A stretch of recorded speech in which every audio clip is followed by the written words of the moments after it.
Muy buenas noches a todos ustedes. Sean todos bienvenidos a nuestro último webinar del ciclo de la serie A25, organizado por la rama estudiantil del Centro de Investigación en Computación. Y bueno, el día de hoy tenemos una ponencia súper interesante a cargo del maestro en ciencias Guillermo Adrián Chincanche, de quien me voy a permitir leer un poco acerca de de su trayectoria, ¿vale? Guillermo Chin es doctorante en Oceanografía Física por el CICESE y ha participado en diversos proyectos en colaboración con instituciones internacionales como la NASA, el Southwest Research Institute, el Gran Telescopio Milimétrico y el Netherlands Institute for Space Research. También ha desarrollado algunos otros trabajos de investigación en apoyo a proyectos internacionales como el MUSCAT y es miembro asociado actualmente del proyecto Dragonfly que está a cargo de la NASA. Y bueno, pues Chin ya tiene una larga trayectoria. Él actualmente posee el título de leyenda Solacit, que es otorgado a los 13 jóvenes que realizan actividades relacionadas con la ciencia en Latinoamérica y ha ganado diversos premios como el Titan Award, la medalla Guillermo González Galera y algunas otras medallas en competencias científicas internacionales. Chin es un entusiasta de la divulgación científica y ha participado como instructor voluntario en clubes de ciencia en México y también ha sido conferencista y orador de TEDx. En general, sus áreas de interés son la astrobiología, las ciencias planetarias y la divulgación científica. Y el día de hoy es un gusto pues tenerlo con nosotros para hablarnos de este tema súper interesante que es buscando vida extraterrestre en océanos. ¿Vale? Chin, tienes 45 minutos. eh, no pasa nada si te pasas de tiempo. Y bueno, pues el escenario es todo tuyo.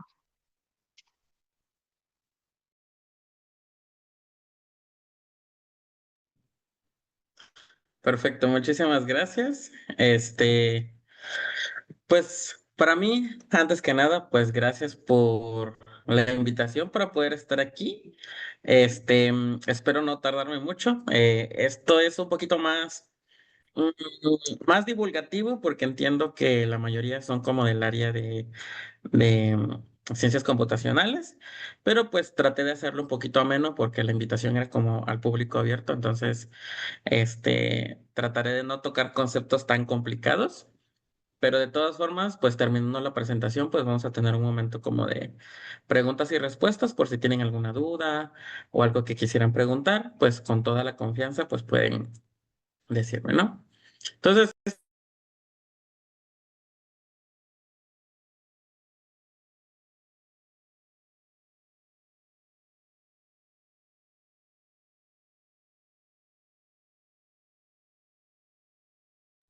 Guillermo, creo que te muteaste.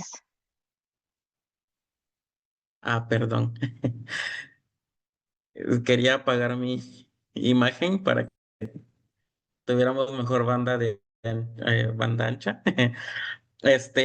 Una disculpa. Esta conferencia hemos titulado Buscando vida en los océanos extraterrestres en las lunas de Saturno específicamente, porque si bien toco temas de astrobiología en general, mis objetos de estudio particularmente van a ser tres lunas de Saturno, lo que es Encélado, lo que es Titán y lo que es Mimas. Y vamos a hablar un poquito, o mejor dicho, más específicamente sobre los océanos que existen en estas lunas, también llamadas lunas congeladas por la temperatura a la cual se encuentran, pero vamos a ir entendiendo un poquito los conceptos de ahí, ¿no?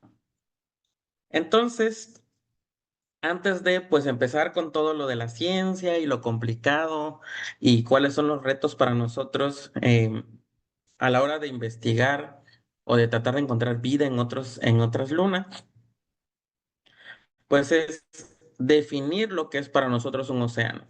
Y es que cuando nosotros pensamos en un océano, pues pensamos en los océanos de la Tierra, pensamos en estas extensiones de tierra, bueno, perdón, extensiones de mar, de agua salada, que cubren gran parte de la superficie de nuestro planeta. Por eso nos llaman también el planeta azul.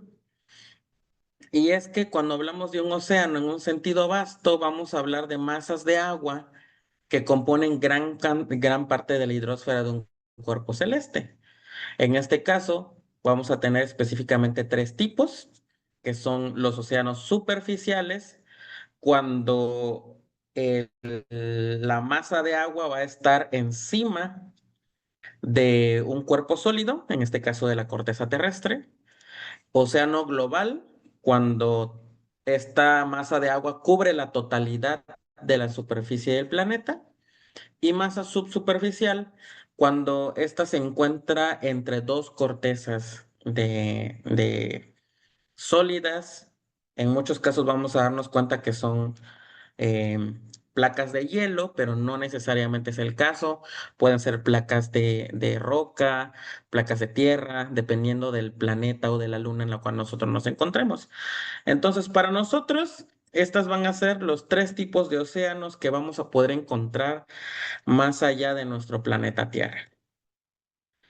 Y pues, como les mencionaba, pensamos siempre en nuestro planeta porque pues es lo que nosotros tenemos a la mano. Hasta el 2024, nosotros habíamos descubierto dentro de nuestro sistema solar lo que conocemos como 7 mundos acuáticos, porque son mundos que tienen agua líquida, que son estos que podemos ver aquí, que son Encélado, Tritón, Europa, Titán, Ganímedes, Calisto y la Tierra. Sin embargo, recientemente, una investigación que se hizo con fuerzas de marea ha descubierto que debajo de la corteza de hielo de una luna de Saturno llamado Mimas se encuentra también un océano global de agua líquida. Entonces, hasta el 2024 eran 7 y actualmente tenemos 8 mundos acuáticos en nuestro sistema solar. Por lo cual esto es interesante para nosotros porque a veces consideramos que el agua líquida es un recurso extremadamente complicado de encontrar fuera de nuestro planeta Tierra. Pero cuando nosotros nos adentramos al mundo de las ciencias planetarias y la astrobiología, nos damos cuenta que no, realmente el agua líquida no es tan complicado de poder obtener, al menos de nuestro sistema solar, en las lunas de diferentes planetas. Ahora, para nosotros esto es de suma importancia porque recordemos que uno de los ingredientes necesarios para la vida, pues es el agua líquida. Por lo tanto, para nosotros el poder estudiar estas satélites naturales, estas lunas, y poder entender cómo se comportan, cómo se manejan, qué tan diferentes son de los planetas, qué tan diferentes son o parecidos de la Tierra, pues nos ayuda a nosotros a cuantificar las condiciones en las que se encuentran y la probabilidad de que estos puedan generar moléculas orgánicas precursoras para la vida. Entonces, algo interesante, y esa es otra de las cosas que me gusta mucho mencionar cuando estoy dando esta clase de charlas, es que cuando pensamos en una luna, siempre pensamos en nuestra luna, que es muy chiquita, que tiene color blanco, el famosísimo conejo que podemos ver ahí en las imágenes por las sombras. Pero las lunas no son tan diferentes de los planetas.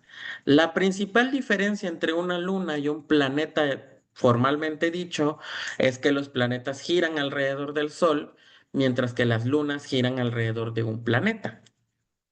Pero cuando nosotros comparamos las cualidades planetarias de una luna, nos damos cuenta que no son tan diferentes a los planetas. De hecho, hay lunas que fácilmente podrían pasar por planetas. Ahí está el ejemplo de Ganímedes. Por ejemplo, podemos ver a Ganímedes y a Titán, que son nuestras dos lunas más grandes del sistema solar. Ganímedes es la luna de Júpiter, Titán es la luna de Saturno, y ambos son más grandes que Mercurio incluso, sabiendo que Mercurio pues es nuestro planeta más cercano al Sol, el primer planeta distante al Sol. Y hay otras lunas que se parecen mucho también, que aunque no son tan grandes como Mercurio, pero casi, casi como lo que es Calisto. Calisto que es otra luna de Júpiter. Tenemos ahí a Io, vemos el tamaño con Europa. Europa es más o menos como el tamaño de la Tierra. Tenemos a Tritón que es más o menos un tamaño entre nuestra luna y Plutón, que ahora es un planeta enano. Y vemos también que hay lunas que son extremadamente pequeñas. Por ejemplo, estamos hablando de Encélado, de Miranda, de Mimas, que son lunas que están rozando lo que conocemos como el equilibrio hidrostático. Esto lo veía mucho con mis alumnos de maestría. Cuando nosotros hablamos de equilibrio hidrostático, básicamente es cuando nosotros equilibramos la fuerza de gravedad con la fuerza hidrostática. Eso es lo que permite que una luna o que un planeta pueda tener esa forma esférica. Por eso, mientras más chiquito se va haciendo una luna, es más fácil que tenga formas irregulares, como si fuera un asteroide, un meteorito. En cambio, mientras más grandes son, la gravedad se va equilibrando con la fuerza hidrostática y vamos nosotros viendo que van teniendo estas formas cuasi esféricas. Entonces, Mimas es el ejemplo claro, que es casi una esfera perfecta, no es una esfera perfecta. Y pues mientras más grandes, pues más esféricos podemos nosotros encontrar a estas lunas. Lo interesante, y por lo que venimos a hablar en esta tarde noche, bueno, noche en algunas partes, tardes en algunas otras, son los océanos extraterrestres. ¿Cómo nosotros sabemos que estos 8 mundos acuáticos tienen océanos extraterrestres?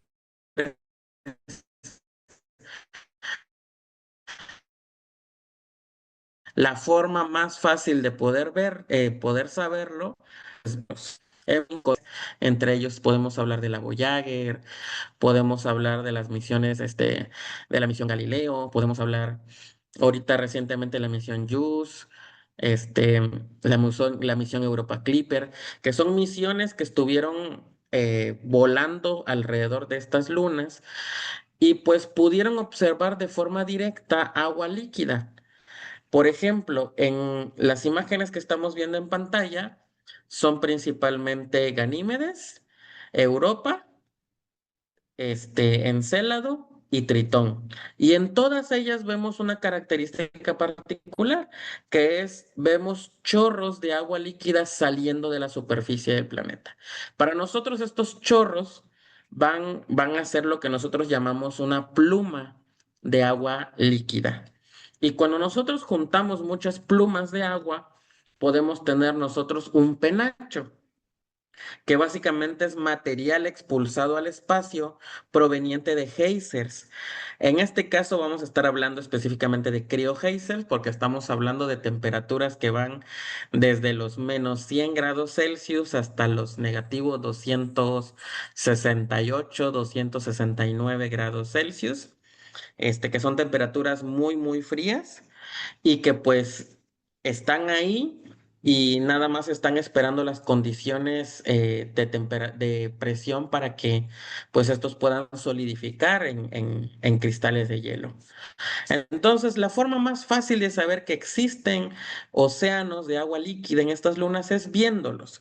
Sin embargo, también hay otras formas, además de poder verlos de forma directa, que son lo que conocemos los métodos indirectos. Cuando nosotros hacemos observaciones con misiones espaciales, con satélites artificiales, incluso algunos telescopios también tienen la capacidad de poder hacer esto, nosotros podemos hacer lo que llamamos análisis de mareas. Los análisis de mareas van a tratar de entender cómo reacciona la gravedad con respecto a la superficie de un planeta. Cuando nosotros tenemos un planeta o una luna que es totalmente sólido o que, mejor dicho, que no tiene agua líquida o que no tiene algún compuesto líquido, generalmente las fuerzas de marea van a ser muy pequeñas. Estamos hablando de que por lo general las magnitudes en las que vamos a encontrar las fuerzas de marea van a ser de 0, van a ser alrededor de 1 o 5 a lo mucho. Pero cuando debajo de la corteza nosotros encontramos algún medio líquido, nosotros vamos a ver fuerzas de marea más grandes, principalmente porque los líquidos son, tienden a ser modificados principalmente por estas fuerzas de marea. Entonces, de esta forma, aunque no los estamos viendo, por métodos indirectos podemos saber que debajo de las cortezas de roca o de hielo hay agua líquida, o al menos hay un medio líquido. Ya más adelante, con otras técnicas mucho más sofisticadas, podemos saber a ciencia cierta si es agua o si es algún otro líquido, pero por lo general, así es como nosotros sabemos por medios indirectos que pues tenemos agua líquida.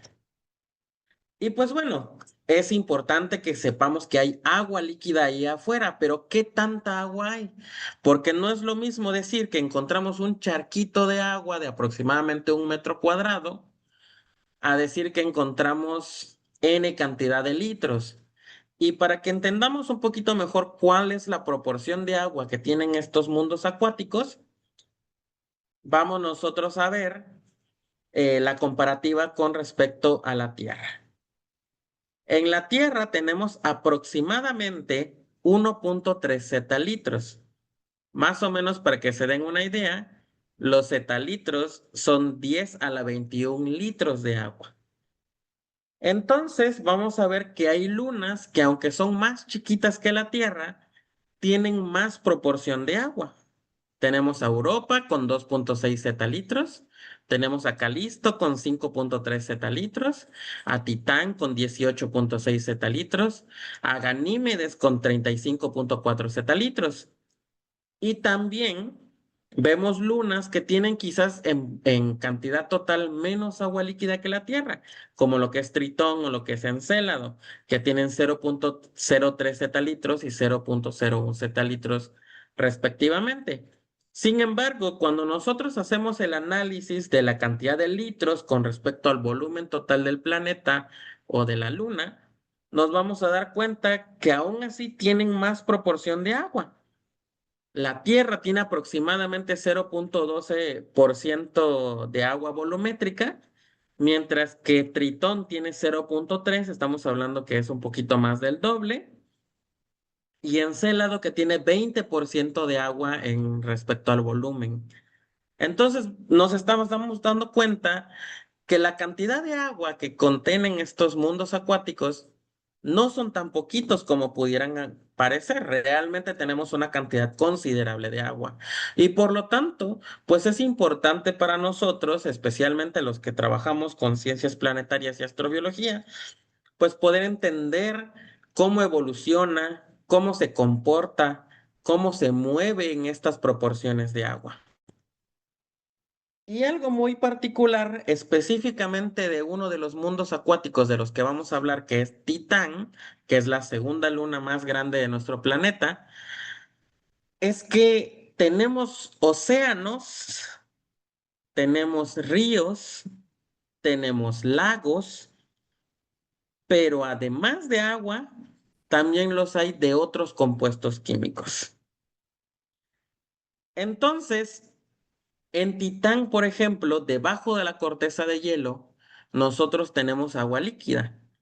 Pero encima de la corteza de hielo, cuando nosotros mandamos a la misión Cassini-Huygens, nos dimos cuenta que en la superficie del planeta existe metano líquido. Y este metano se encuentra en la suficiente proporción como para poder hablar de océanos de metano, mares de metano, ríos de metano y lagos de metano. Y estos, vamos a decir, estos cuerpos de metano líquido se encuentran principalmente en los polos. En el polo norte vamos a tener los océanos más grandes, que es el Kraken-Meyer y el Ligia-Mer. Pero en el polo sur también vamos a encontrar algunos pequeños lagos de metano, como lo que es el Lugia, como lo que es el Onterius Lake, que son también cuerpos que se encuentran en el polo sur de este satélite natural. Pero pues muy bonito. Sabemos que hay agua líquida, sabemos que forman ríos y lagos, sabemos que forman mares y sabemos que es agua líquida y que se encuentran en estas lunas congeladas. Pero eso es todo, ¿no? Pues resulta que no. Para nosotros no solo es importante saber que tenemos agua líquida, que tenemos ríos, lagos y océanos, sino que también para nosotros es importante estudiar las otras estructuras que contienen agua líquida. Hace un momento les decía que sabíamos que en estos mundos acuáticos hay agua líquida justamente porque existen los criogeysers. Para nosotros los criogeysers son fundamentales porque crean un ambiente no solamente interno, sino también externo a esta luna. Hablamos de que en lo que es Encélado, por ejemplo, tenemos una exósfera que es completamente formada por partículas de gas de agua y de cristales de hielo que se encuentran rondando alrededor de este satélite natural. Y como dato curioso, uno de los anillos de Saturno, que es el anillo E, que es el anillo más externo, es formado única y puramente por estas partículas de hielo. Entonces, las partículas de hielo que forman el anillo de Saturno es por los criogeysers que mandan constantemente agua al espacio y que quedan atrapados en este anillo E de Saturno. A su vez, pues generan condiciones interesantes porque al no tener, bueno, dependiendo de la luna, pero en este caso vamos a hablar de las lunas que están un poquito más alejadas de sus planetas, no contienen campos magnéticos, protección del campo magnético de su planeta. Y por lo tanto, el viento solar y otros rayos energéticos que provienen del espacio, pues pueden generar condiciones necesarias para la evolución química en la exósfera de estos satélites naturales. Entonces es para nosotros importante también estudiar los criogeysers, cómo se comportan, qué tanto líquido emanan, qué tanto se congela, qué tanto no se congela, qué tanto va lanzando material al espacio, porque nos puede dar una idea de la cantidad de agua que hay adentro y de cómo se comporta esta cantidad de agua. Y tal como yo les mencioné, el caso particular del anillo E de Saturno, hay cosas más interesantes allá afuera. Esta imagen es de un artículo que se publicó justamente el año pasado, que ellos básicamente utilizaron lo que se conoce como el telescopio espacial James Webb, y ahí pudieron analizar por primera vez el toroide de Encélado. Todos sabemos, o al menos es de cultura general saber, que Saturno tiene anillos y estos anillos se ven muy bonitos y les tomamos la foto y es muy típico que cuando nosotros tenemos un telescopio lo primero que intentamos ver es a Saturno porque se ve hermosísimo ver los anillos alrededor de Saturno, pero para nosotros es muy difícil observar el toroide. El toroide es todo el gas que va emanando de Saturno, el gas de vapor de agua, a veces es hidrógeno líquido, perdón, hidrógeno gaseoso que se queda circulando alrededor de estos anillos. Pues por primera vez fue medido y estudiado por el James Webb el año pasado. Y en ese artículo se detalla perfectamente la cantidad de agua que es observada de las emisiones de Encélado y qué tanta agua pues básicamente va lanzando y a qué velocidad se va lanzando. Entonces para nosotros esto es muy importante porque no solamente es el agua que se encuentra dentro de Encélado, sino también el agua que se queda rondando alrededor de Saturno. Y hay algo muy particular de algunas de esas lunas, o sea, hablábamos de 8 mundos acuáticos, pero algunos en particular voy a nombrar, principalmente Encélado y Europa, porque son los dos más famosos, pero se estima que también en Mima sucede. Entendemos que hay volcanes submarinos. Para nosotros, el hecho de que existan volcanes submarinos es muy importante porque recordemos que una de las teorías del origen de la vida en la Tierra es la teoría de origen hidrotermal.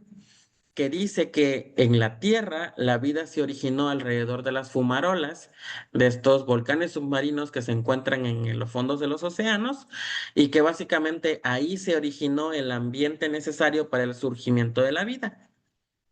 Pues resulta que en estos satélites naturales nosotros también encontramos indicios de volcanes submarinos. Y de hecho, si ustedes buscan en Internet, en Google Scholar o en Web of Science o en cualquier buscador que ustedes quieran, van a encontrar que en el 2005-2006, gracias al experimento de Cassini-Huygens, nosotros pudimos detectar hidrógeno molecular y metano de los gases que emanaban del criogéiser de Encélado.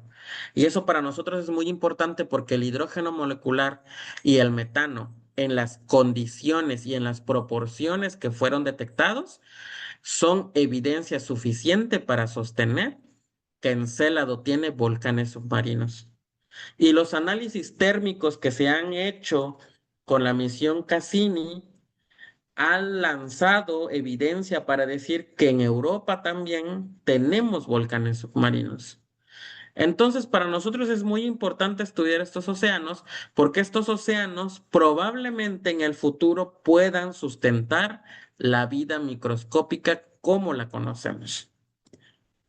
Pero bueno, es muy bonito hablar de los fenómenos físicos, los fenómenos geológicos y pues cómo se comportan. Pero pues no es muy importante, o a nosotros, ¿qué nos puede interesar como personas, vamos a decirlo así, del populus, que pues no, hay una frase muy típica que nosotros utilizamos en oceanografía física cuando terminamos de analizar datos, siempre decimos, bueno, ¿y eso en qué afecta a a mi taquito de suadero? Y es que a veces se nos olvida también pensar un poquito en eso, porque sí nos ponemos a investigar muchas cosas complicadas, pero ¿cuál es el impacto que realmente tiene en nuestra vida diaria o que puede tener en la vida diaria de las personas? Bueno, pues resulta que sí es importante, o al menos tiene una componente importante para nosotros poder seguir estudiando estos océanos extraterrestres y poder todavía hacer más estudios de ellos, porque en la Tierra hemos encontrado formas de vida únicas en estas ventilas hidrotermales. De hecho, si no me equivoco, fue en noviembre del año pasado, hubo una misión que se dedicó a investigar las ventilas hidrotermales que se encuentran aquí en el Golfo de California, lo que es la parte del Mar de Cortés, lo que es que se comprende entre Sonora y Baja California Norte, y pudieron encontrar por lo menos 20 especies nuevas de animales. Y son especies endémicas de México para empezar, y son especies únicas porque únicamente se han registrado alrededor de estas fumarolas. Y eso para nosotros tiene un gran impacto porque estudiar entonces las lunas congeladas de Saturno pudiera ayudarnos a entender cómo fue el origen de la vida aquí en la Tierra. Entonces, ¿es posible? Y esa es la gran pregunta y la gran interrogante que nos ha eh, rondado la cabeza desde que empezamos a investigar estas lunas.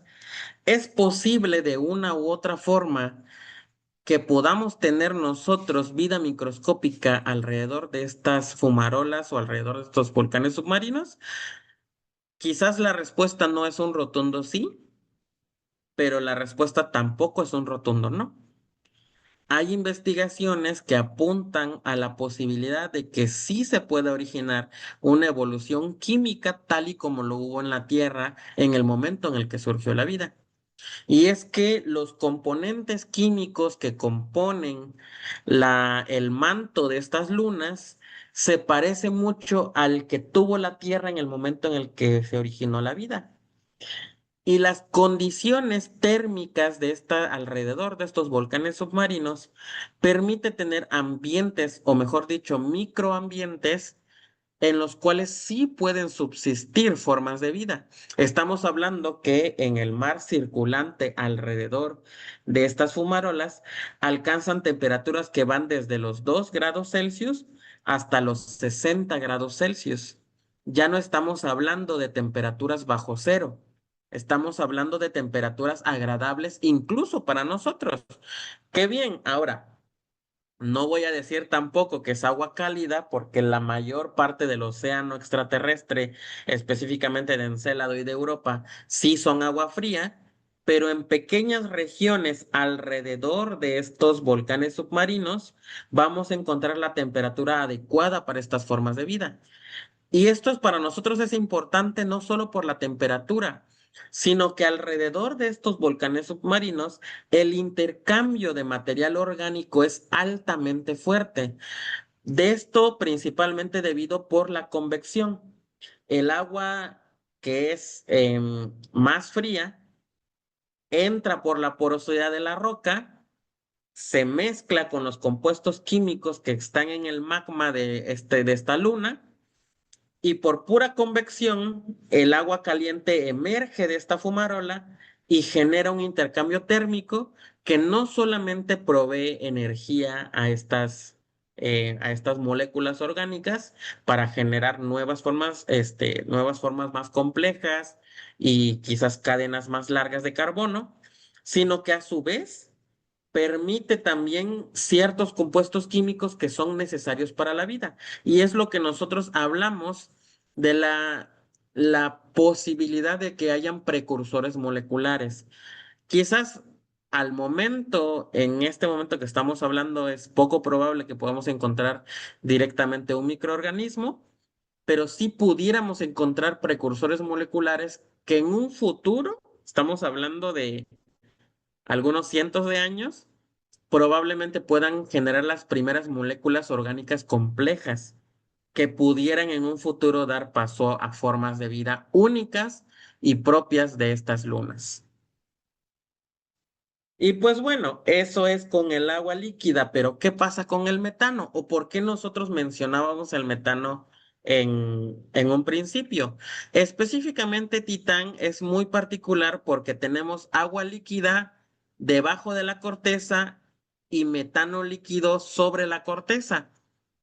Titán, recordemos que es una luna de Saturno, y Saturno, al igual que Júpiter, son lo que conocemos como los dos grandes atractores del sistema solar. Cada vez que un meteorito, que un asteroide quiere chocar con la Tierra, la primera línea de defensa son estos dos gigantes que desvían a esos pedazos de roca para que caigan en ello. La cosa es que al estas lunas, hablando específicamente de Titán, al tener el tamaño de un planeta y al circular alrededor de Saturno, es muy común que todos estos asteroides, que todos estos meteoritos lleguen a impactar la corteza de Titán. Y para nosotros esto es importante porque al momento en el que se impactan estos meteoritos sobre la corteza, permite los intercambios de agua y de metano líquido. Y eso permite que probablemente, bueno, al menos aquí sí tenemos algunos estudios hechos por la misión Cassini, hemos encontrado moléculas orgánicas complejas en la superficie de este planeta. Entonces, hay ciertos fenómenos interesantes porque alrededor del año, alrededor de cómo circulan orbitando alrededor de Saturno, hemos encontrado que estos océanos de metano pues tienen interacción con el suelo y tienen interacción también con el océano subsuperficial de agua líquida. Entonces hay un intercambio constante entre el agua líquida y el metano que se encuentra en la superficie que pudiera generar moléculas de interés astrobiológico. Y pues bueno, ya que hemos hablado de la importancia, ya que hemos hablado a grandes rasgos algunas de las investigaciones que se están haciendo actualmente sobre estos océanos congelados, perdón, de estos océanos líquidos debajo de cortezas congeladas, ¿qué es lo que sigue? Bueno, pues como ustedes escucharon en mi currículum, uno de los proyectos en los que yo estoy trabajando y como de los que son más vistosos es el Dragonfly. Al estudiar y al entender que Titán tiene las características propias de un planeta porque tiene una atmósfera que es lo suficientemente densa, de hecho es más densa que nuestro planeta Tierra, tiene una gravedad tan pequeña que es una séptima parte de la gravedad de la Tierra, es fácilmente volar bueno, podemos volar drones y aviones muy fácilmente sobre esta atmósfera. Y a su vez, estos intercambios de agua líquida y de metano líquido que se encuentran en la corteza y en el océano subsuperficial, para nosotros es importante porque pudiera tener el indicio clave de cómo fue la evolución química aquí en la Tierra que permitió el origen de la vida. Entonces, la NASA, al ver esto, pues básicamente diseñó una misión espacial que se llama Dragonfly para construir un dron que pueda volar sobre la superficie de este satélite natural y que pueda tomar muestras tanto del suelo como de la atmósfera, como de los océanos de este satélite natural.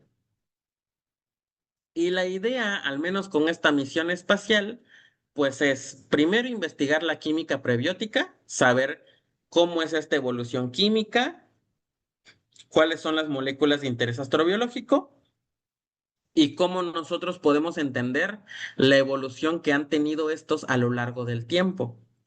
Encontrar mundos habitables, que quiere decir saber cuáles son las condiciones necesarias y suficientes para que la vida pueda sustentarse, hablando de condiciones atmosféricas, condiciones terrestres, condiciones de topografía, de temperatura y etcétera.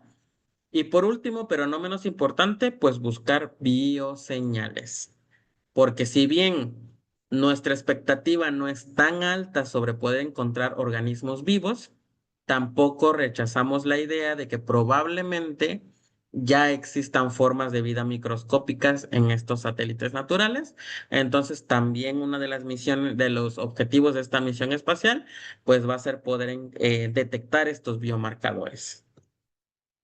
Esto se va a hacer principalmente mediante 5 subsistemas que van a tener alrededor de 42 instrumentos diferentes para poder censar no solamente las condiciones atmosféricas, sino también poder detectar sismos, poder detectar los compuestos químicos que existen en la superficie de este planeta y poder detectar también las condiciones del agua que se encuentran debajo de la corteza de hielo. Entonces, el Dragonfly, al ser la primera nave el primer dron de rotores que va a volar sobre la superficie de un satélite natural, nosotros tenemos que hacerlo de forma automática porque no va a ser posible poder controlarlo desde tierra. Entonces, el Dragonfly pues va a estar ahí tratando de utilizar todos sus instrumentos posibles para poder responder una de las mayores interrogantes de la Tierra, que es cómo surgió la vida. Y pues bueno, como me habían mencionado que tengo 40 minutos, para no hacerlo tan largo y pues para que haya oportunidad de muchas más preguntas, como resumen de esta charla, plática de divulgación científica, hay agua líquida y el agua líquida es mucho más común de lo que creemos en el sistema solar. Nuestro planeta no es el lugar en el cual podemos encontrar más agua líquida. De hecho, ni siquiera se encuentra en el top 5 de los lugares donde podemos encontrar más agua líquida. Ya sea en proporción o en cantidad de agua total, no nos llevamos la victoria en esa. Entonces, el agua líquida es súper común en el sistema solar. Tenemos 8 mundos, oceánicos. Los océanos en otros mundos también son de otros materiales, porque si bien para nosotros como principal factor va a ser estudiar el agua líquida, pero ahora hemos visto también que existen océanos de metano líquido en Titán. Y estoy hablando únicamente de nuestro sistema solar. Todavía no hemos visto exoplanetas, no hemos adentrado en planetas errantes, que pues hemos encontrado océanos muy, muy interesantes. Pero eso ya va a ser tema para otra charla. es importante estudiar los océanos en otro mundo, no solamente por curiosidad científica, sino porque nos permiten también entender nuestros propios océanos y poder estudiar los océanos nos permite ayudar a entender cómo se originó la vida aquí en la Tierra. Ahora, ¿es posible que existan extraterrestres en otros océanos? No vamos a decir que no. Va a ser muy difícil probarlo, probar que sí pueden existir extraterrestres. Todavía no tenemos evidencia contundente, por lo cual no podemos afirmarlo, pero probablemente en un futuro, si las condiciones de estos satélites naturales continúan siendo las mismas y si resulta que la evolución química que hemos estado planteando es la correcta, probablemente en un futuro pues podamos tener vida microscópica en estos satélites naturales. Entonces, muchísimas gracias y por mi parte esto sería todo. No sé si tienen alguna duda, alguna pregunta. Muchas gracias, Guillermo. Bastante interesante tu plática del día de hoy. Y bueno, por aquí en el chat ya vamos teniendo un par de preguntas. La primera que me aparece aquí es, ¿han utilizado la inteligencia artificial para detectar patrones de vida en estos ambientes? Si es así, ¿qué inteligencia artificial es la que han utilizado? Muy bien, sí se ha utilizado, no tanto como, o sea, cuando digo que se ha utilizado inteligencia artificial, estamos hablando que se utilizan algoritmos de inteligencia artificial, o sea, no es como que utilicemos ChatGPT, DeepSeek o todos esos, sino que principalmente se han utilizado para varias cosas. Dentro de los que yo tengo entendido o dentro de los que yo he estudiado, lo utilizan muchísimo cuando se trata de hacer predicciones. Eh, qué bueno sería para nosotros tener todos los datos del mundo y que pudiéramos lanzar satélites cada 3 días para que vayan estos satélites a estas lunas a investigar. Lamentablemente eso es muy costoso y no se puede hacer. Entonces, con las pocas imágenes y los pocos datos que a veces podemos recabar con los satélites naturales, se utilizan algoritmos de inteligencia artificial para reconstruir, o mejor dicho, para poder predecir lo que podemos encontrar en el resto de la parte del planeta que no pudimos censar, por así decir.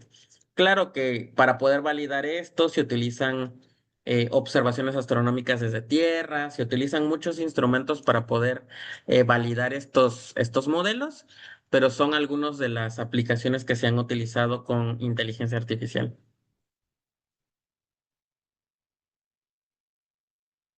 Muy Muy bien. bien, por acá tenemos otra pregunta que dice, para la detección por medio de espectros de gases y masas, ¿lo contrastan contra una biblioteca de espectros de moléculas conocidas en Tierra o existen algún tipo de modelo de predicción de nuevas moléculas basadas en las ya conocidas?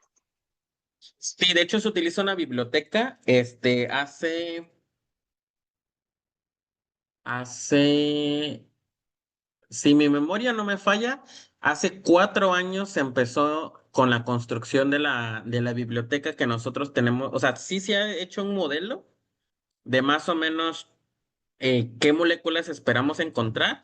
Entonces, a partir de ese modelo, se crearon experimentos de laboratorio bajo un chamber para poder más o menos como decir, ok, estas son las moléculas más probables para poder encontrar, y se construyó a partir de estos experimentos y de este modelo una biblioteca, eh, sí, un compilatorio para poder saber, para poder detectar este tipo de moléculas.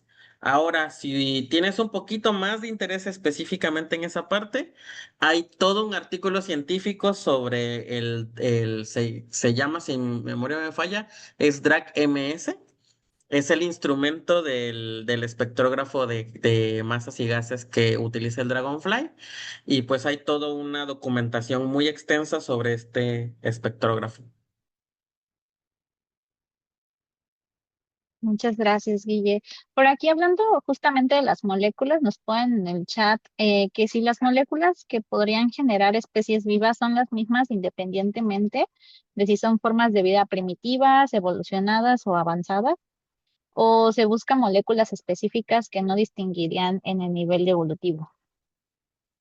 Eh, sí, es más moléculas que no distinguirían del nivel evolutivo, porque en este caso estamos buscando más cosas un poquito más primitivas, más cercanas a la parte, este, sí, como a la parte primitiva, moléculas más simples. En el caso de que hubiera organismos más complejos o no tan simples, por así decir, encontraríamos esos mismos precursores moleculares. Entonces, para nosotros, los precursores que estamos investigando son básicamente los que pudiéramos encontrar tanto en moléculas más complejas como en bueno, perdón, en organismos complejos como en organismos más simples. Ahora, eso es únicamente hablando de la química del carbono, porque también entendemos que probablemente allá afuera podríamos encontrar criaturas que no utilizan el carbono como base para sus cadenas, pero eso ya es otra historia y eso ya es tema de otra plática. Justo. Muy bien, tenemos por aquí también algunas manitas levantadas. Empezamos con Marcos Galván. Muy bien. Hola, bueno, primero que nada, eh, la verdad me pareció muy interesante tu plática, la expones muy bonito, podríamos decir. Muchas Muchas gracias. gracias. Y bueno, otra cosa es de que, bueno, en esto un poquito de contexto, yo ahorita, hace poquito vi un artículo que Ujú, hablaba acerca de cómo es que la entropía, como de un sistema, ¿no? O sea, hablando de la parte de termodinámica, porque luego de repente hay uniones entre temas, ¿no? Y se dice, por ejemplo, de que la vida desafía la segunda ley de la termodinámica, ¿no? Porque un sistema tiende a tener más entropía, ¿no? Un sistema cerrado. ujú. Y bueno, eso se aplica pues para todo, yo creo, ¿no? Inclusive hasta en los planetas, ¿no? O en la formación de lunas o de muchas Sí, cosas. sí. Y bueno, yo quería preguntar si es que no existía alguna manera de medir a través de imágenes, ¿no? Como, como se, como se tiene normalmente, yo creo, en tu campo, la Ujú. entropía, ¿no? Como una medida para discriminar si es que existe vida o no dentro de un planeta. Sí se tiene. No con imágenes, pero sí se tiene. De hecho, nosotros lo llamamos, bueno, cuando nosotros hablamos de habitabilidad o de zonas de habitabilidad, por lo general, lo que vemos en los periódicos o lo que vemos en las charlas divulgativas, siempre te dicen, la zona de habitabilidad es dependiendo de la estrella en la que estás, y si estás muy lejos es muy fría, si estás muy cerca es muy caliente, entonces la zona de habitabilidad es como un anillo. Y te dicen que en nuestro sistema solar la zona de habitabilidad está entre Venus y Marte. Por eso la Tierra es el lugar ideal para el surgimiento de la vida. Cuando empiezas a estudiar astrobiología ya un poquito más científicamente, vamos a decirlo de esta forma, nos damos cuenta que la zona de habitabilidad no es tan sencilla de definir, justamente por eso. Se utilizan principalmente radiotelescopios y señales en la onda de microondas para poder estimar la entropía que tiene un planeta y poder determinar si energéticamente este planeta puede ser habitable o no. Hay algunos medios, te voy a ser sincero, no es mi área de expertise, pero lo que sí tengo entendido y lo que he platicado con algunos colegas que sí se dedican a eso, es que para ellos esta medida les puede permitir decir si un planeta vale la pena o no estudiarlo desde el punto de vista astrobiológico. Entonces sí, hay todo un campo que estudia la entropía planetaria y también la entropía galáctica, porque también es importante. eh, ¿Qué tanto hay dentro de un sistema solar? Si estamos cercanos al origen de la galaxia, pues básicamente ahí tenemos estrellas que no tienen la suficiente metalicidad para sostener la vida, pero si nos encontramos muy lejos del centro de la galaxia, tenemos sistemas solares muy viejos que pues básicamente tienen entropías demasiado altas y pues no son viables para el sostén de la vida. Muchas gracias. ¿De nada? Muy bien, gracias. Por acá me aparece alguien más con la manita levantada, déjame encontrar el nombre. Ah, Ajá, Manuel Agustín Jiménez. Gracias, buenas noches. Pues de buenas entrada, noches. un tema muy interesante en lo que concierne a un tanto surrealista, pero fundamentado por los estudios de las misiones espaciales que nos has comentado. Y relativo a la pregunta que me hiciste a favor de responder de lo de la inteligencia artificial, me surgió la duda. Mencionaste la cuestión de que utilizan ciertos algoritmos para hacer proyecciones y predicciones en este sentido de lo que son la detección de patrones que pudieran evidenciar organismos o moléculas que puedan pronosticar la vida. Aquí mi pregunta sería, esa información donde consultan para las predicciones, ¿habrá algún sitio en Internet donde pudiéramos consultar esas bases de datos o son de carácter cerrado para el acceso a ustedes como astrofísicos? ¿Es cuánto? Eso sí está. Hoy sí que la respuesta es depende. Hay investigaciones que sí tienen los datos públicos. Hay investigaciones que lamentablemente, ya sea por el fondo que obtuvo esos datos o ya sea por decisión propia de los investigadores, pues no están públicos. Eh, Aquí siempre somos team acceso completo a los datos de la ciencia, pero lamentablemente sí hay investigaciones que no los tienen. Yo les recomiendo mucho que entren al PDS, que es el Planetary Data System. Ahí está el repositorio más grande de datos planetarios que tiene la NASA. También existe el HAL, que es un repositorio que se encuentra en Francia, que tiene datos geológicos, pero dentro de los datos geológicos también hay datos planetarios.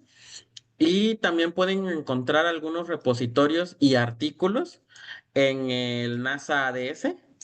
El NASA ADS es un repositorio de datos públicos de la NASA.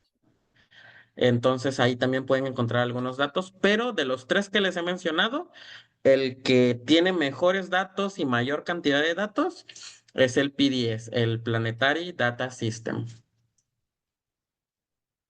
Muchas gracias. De nada. De acuerdo, muchas gracias. Me parece que ya está en el chat el link para el registro de constancias. Recuerden que este link permanece abierto hasta 15 minutos después del término de este webinar. Por otro lado, creo que ya no hay más preguntas en el chat, al menos a que alguien en los siguientes 5 segundos se anime. Eh, pero si no es así, muchísimas gracias, Guillermo, por acompañarnos el día de hoy. Tu plática estuvo sumamente interesante. Yo creo que todos nos llevamos mucho conocimiento de aquí.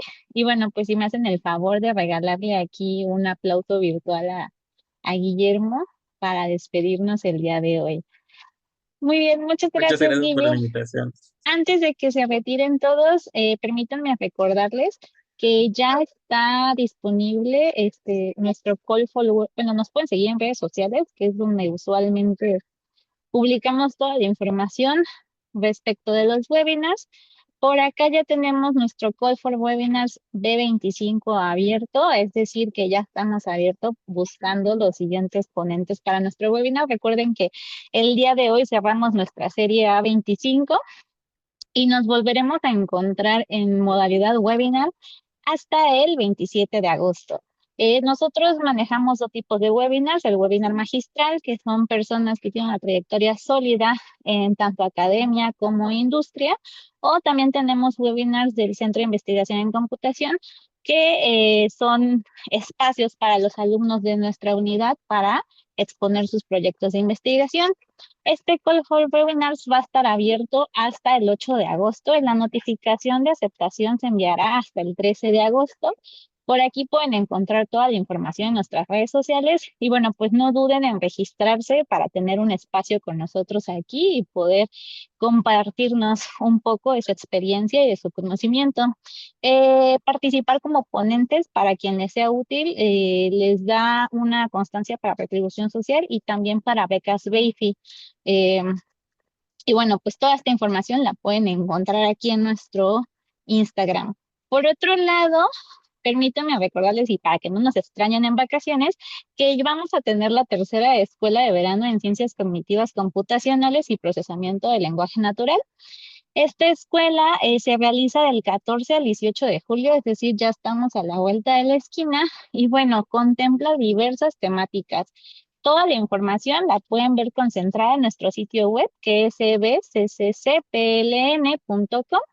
Y bueno, por acá en Instagram también ya tienen todos los cursos que vamos a tener. Empezamos desde los introductorios de Python, introducción al procesamiento del lenguaje natural, tenemos diseño de recursos kinestéticos, kinestésico visual para la enseñanza, introducción al emprendimiento, los primeros modelos de redes neuronales, introducción a los sistemas recomendadores, introducción al procesamiento digital de imágenes, también tenemos introducción al SQL. Tenemos cursos un poco más avanzados, por ejemplo, el de MLOps, que va a ser el 15 de julio. Tenemos construcción de chatbots con Python y Telegram, mediciones de serie de tiempos en sistemas fisiológicos y también electroencefalografía desde cero a redes cerebrales. Todos estos cursos son totalmente gratuitos. Por acá tenemos Graph Deep Learning, computación cuántica y algoritmos cuánticos, generación automática de música y aprendizaje automático aplicado al sector económico.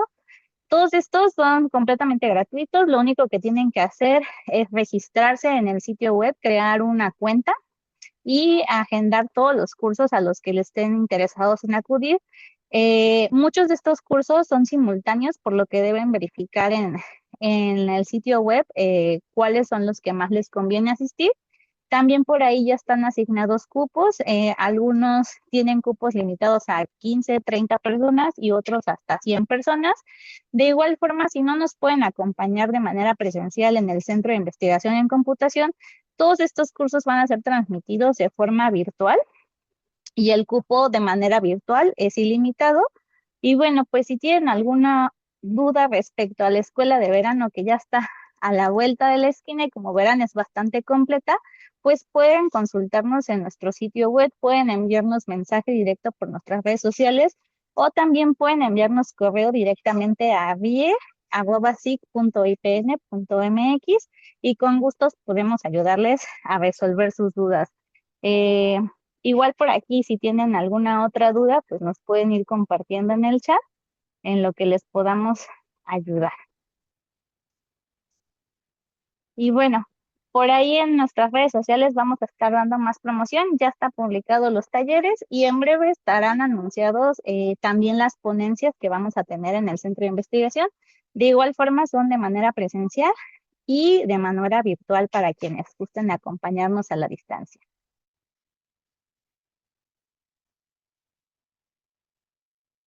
Muy bien, pues me parece que es todo por el día de hoy. Muchas gracias por acompañarnos el día de hoy y en general en todo nuestro ciclo de webinars organizados por la rama estudiantil IEEE del Centro de Investigación en Computación. Y pues fue un gusto tenerlos en esta serie A25. Nos veremos próximamente hasta agosto en nuestra serie B25. Espero que vea yo por ahí muchas de sus postulaciones para webinars. Igual siéntanse en confianza de si tienen alguna temática que les gustaría ver a lo largo de los webinars, de mandarnos esas sugerencias por redes sociales. Las estaremos teniendo en cuenta para saber qué les gustaría ver por aquí en estos webinars. Sin más por el momento, les agradezco a todos por acompañarnos el día de hoy y nos vemos en nuestra próxima edición. Gracias a ustedes, buenas noches. Buenas noches a todos. Luego.